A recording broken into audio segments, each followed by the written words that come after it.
motorcycle was one of those things that became an instant success. Here was excitement, adventure and freedom in an affordable form for the ordinary man, and literally hundreds of manufacturers sprung up to satisfy demand.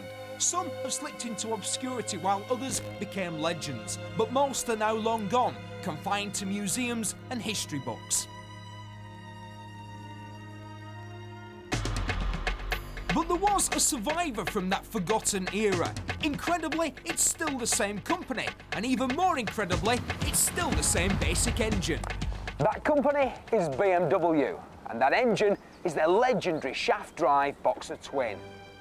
BMW had been in the flying machine business, but the arrangements at the end of World War I meant German nationals were forbidden to fly, so the Munich manufacturers had to think of something fast. Back in Blighty, Douglas were well established, and BMW acquired the rights to build their bikes. Before the First World War, most twin-cylinder motorcycles were V-twins, simply because that was the most obvious and effective way of fitting a motor into a cycle. But Douglas of Bristol thought differently and produced this horizontally opposed fore and aft flat twin. BMW's chief engineer Max Fritz saw the weakness in the fore and aft design. The front cylinder got wet while the back one overheated. His solution was brilliant but simple. He spun the cylinders through 90 degrees so that the pistons punched out, and it was nicknamed the Boxer. BMW's R32 was unveiled at the Paris Motor Show in 1923 with 8.5 horsepower from its 500cc shaft-drive twin, which they immediately put to the best use by going racing and winning the German Championship in 1924 when they displayed an early enthusiasm for sidecars. It seems unfair that BMW should be tagged boring, when right from the start they had an insatiable appetite for speed. Here, Ernst Henner exhibits some unfinished ideas about aerodynamics. They dubbed him the White Phantom, and he broke the world record. BMW are big on tradition, but there's always been innovation too. The R12 of 1935 was the world's first production bike with telescopic forks. 1937 and Ernst Henner's back with much improved aerodynamics and yet another world record. It was never ridden again, and perched in this excruciatingly uncomfortable position, I can understand why. Also, I'm not so sure if I fancy 174 miles an hour on tyres that look exactly like those you'd find on a wheelbarrow. Today we expect out-and-out record breakers to share no more than a name with their road-going relations, but pre-war the rules were stricter. You have to run with the same wheels, you have to run the same, more or less the same brakes, fork in the front, and the rear suspension, it should be a standard out from road bikes. You have to run the same fuel what you use on the road. At that bike, after the record, they kept it in the workshop there, and the whole team that works on that bike, it disappeared, you know. But the war starts, you know, people have to go to the war and then all been knocked down, and it was nothing. And after the war, we found those things, you know, lying somewhere in a shit, you know, and we took it and we kept it here. And then eventually we made it with a, looks like it is now. At BMW's Munich factory, racing improves the breed wasn't just an empty marketing slogan, it was a road-going reality. In 1939, they took much of what they'd learned from a quarter of a century of racing and record breaking and distilled it into this handsome machine.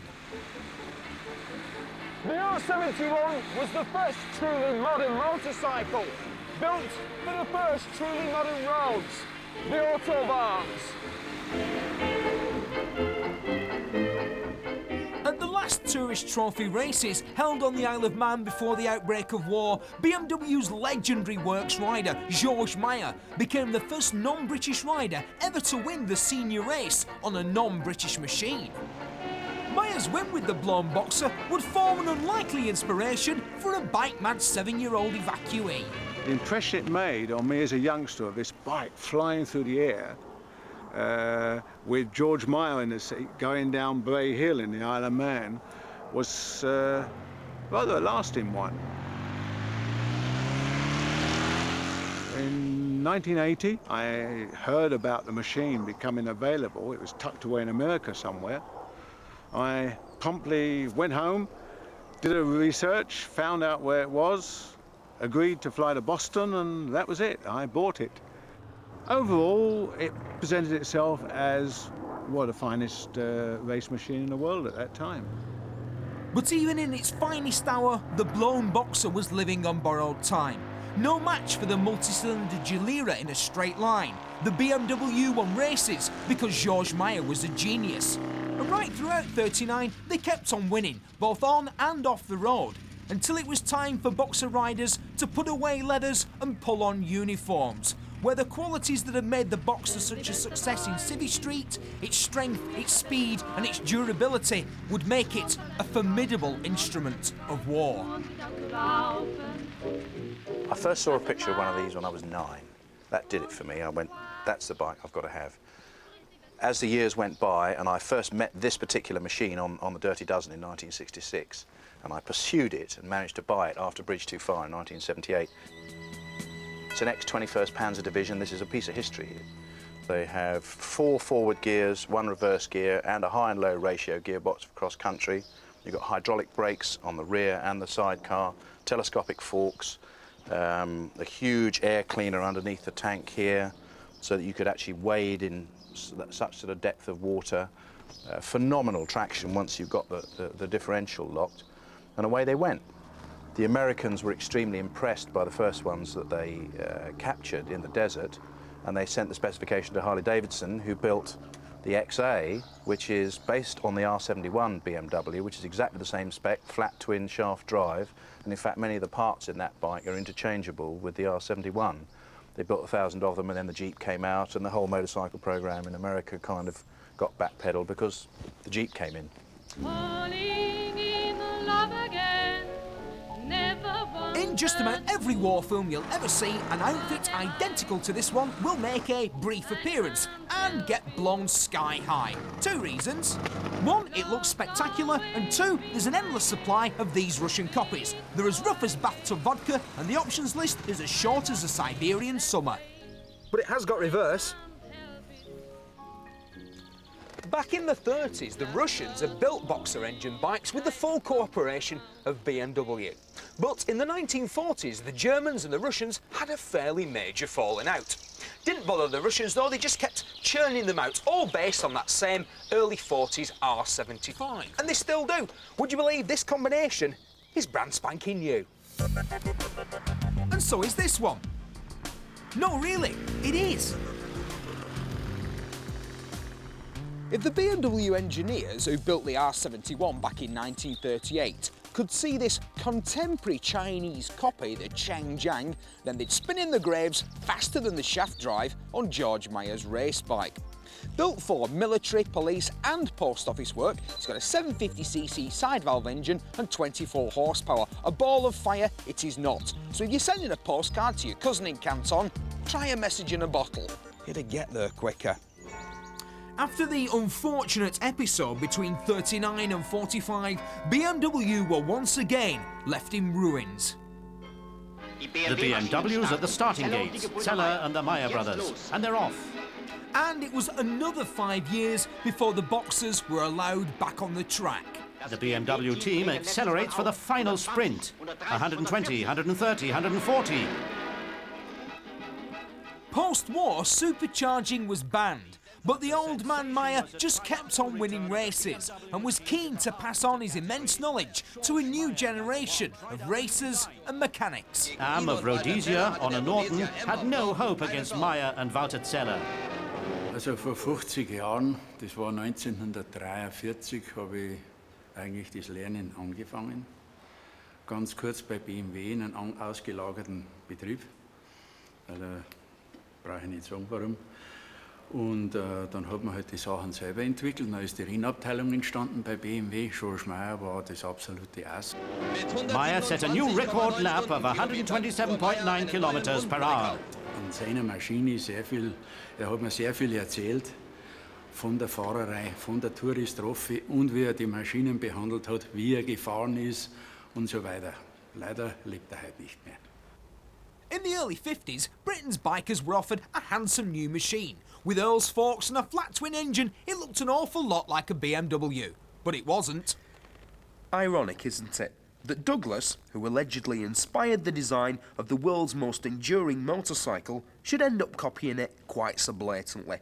Of course, when the motorcycling public were offered a choice between this British BMW and the real thing, it was no contest, and poor little Douglas went kaput. But with the onset of the swinging 60s, it was BMW who were in big trouble. Their boxer bikes had always been expensive and exclusive, but in this trendy new age, fab and groovy, they were not. Yes, you're absolutely right. It is a car. However, there are a couple of very good reasons why you find me behind the big Bakelite wheel of this pretty BMW 700. The first, back there, is a boxer engine. 700 cc's, 30 horsepower, still good for around 75 miles an hour.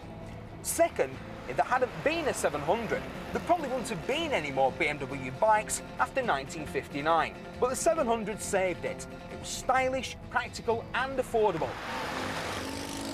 BMW were back in the black, and the boxer engine bikes just kept coming right through the 60s, all equipped with the trademark Earl's forks.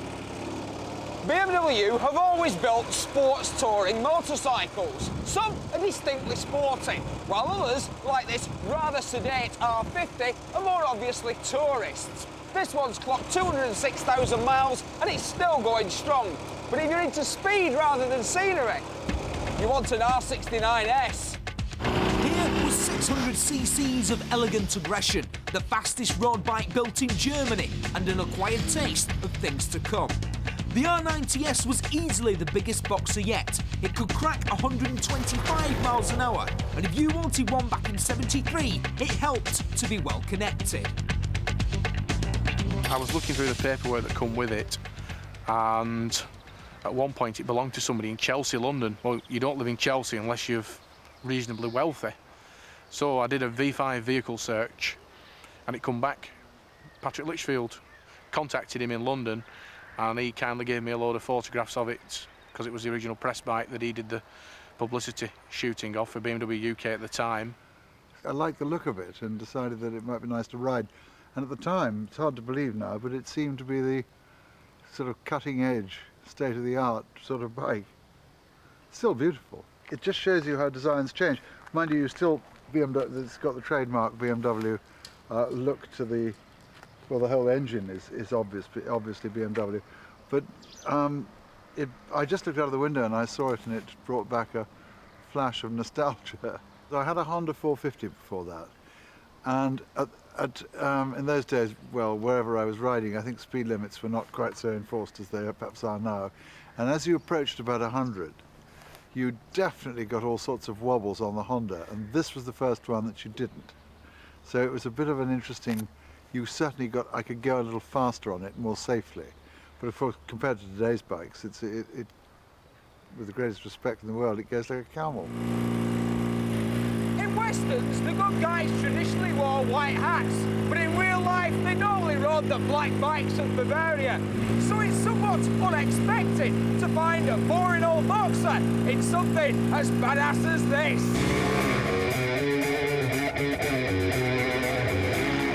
Jill and Henry are the kind of black leather-clad lifestyle bikers who have Harley-Davidson tattooed on their heart. But they're convinced that the air-cooled twin built by BMW is every bit as good as the one made in Milwaukee. It's a very simple engine, easy to work on. Jill's taken to them like a duck to water. You know, if we get stuck outside somewhere, she can sort it out herself. It's a very usable, friendly engine. It's lovely, it's very simple. Basic oil change, plugs, tappets, you can do it. Nothing is hidden, it's all very accessible. I can do it, it's got to be easy. The gearbox is like any boxer gearbox. It's rudimentary, it's a little bit agricultural, but then if you're slugging up the mountain passes in the Alps, you don't want something that's slick and quick, because you've got the power of the engine pulling you up the hill in fifth gear, so you don't really need a gearbox either. BMW have always had a thing for three wheels, so when the Boxer engine solos were overtaken on the track, they switched their efforts to sidecar racing. Between 1954 and 1974, they won 19 riders' titles and all 20 manufacturers. But then the two strokes arrived, and it was time for the Boxer to move on once more. This time they swapped tarmac for sand, taking on the Paris-Dakar, the world's toughest off-road race, and winning. Then they used what they'd learned in the desert to build an off-road bike for the road, the R80 GS. A Norwegian customer jumped on his GS, determined to prove it would go anywhere. He decided to go everywhere. The only modifications that this wandering Viking made to his mount were a 40-litre fuel tank, these homemade aluminium panniers, and here on the back, a washing machine, sort of. He just popped his smalls in here with some water and powder, knowing that the low-speed vibration of the Boxer Twin would remove the stubbornest of stains. In the 80s, BMW brought out a range of inline liquid-cooled engines, and it looked like a well-earned retirement for the now pensionable Boxer. But instead, the septuagenarian flat twin got to kick back and let its hair down. Harley set the mark years ago with the film Easy Rider and other things, and there's a whole romantic and kind of nostalgic thing about cruising that makes it appealing to some people. Kind of take it easy, slow down, ride a cruiser. And that's something that we had to spend some time doing. We had to ride differently. We went to different areas to ride. We spent quite a bit of time in the States. It's obviously not an Autobahn machine, but we feel that in the meantime, the BMW fans at the beginning said, "Oh no, you're going to build one of those too." They realized we didn't. We built something very unique and something we feel carries on the BMW tradition. I think one has to know that our customers, they have a special relationship to BMW and Boxer engines. So this is what we always say, this is the emotional aspect. It starts that this concept is 75 years old, so means more than 500,000 Boxers are still running. So many bikes look similar to the other ones. The Boxer, everybody knows this is a Boxer and this is BMW, and fortunately nobody copies it.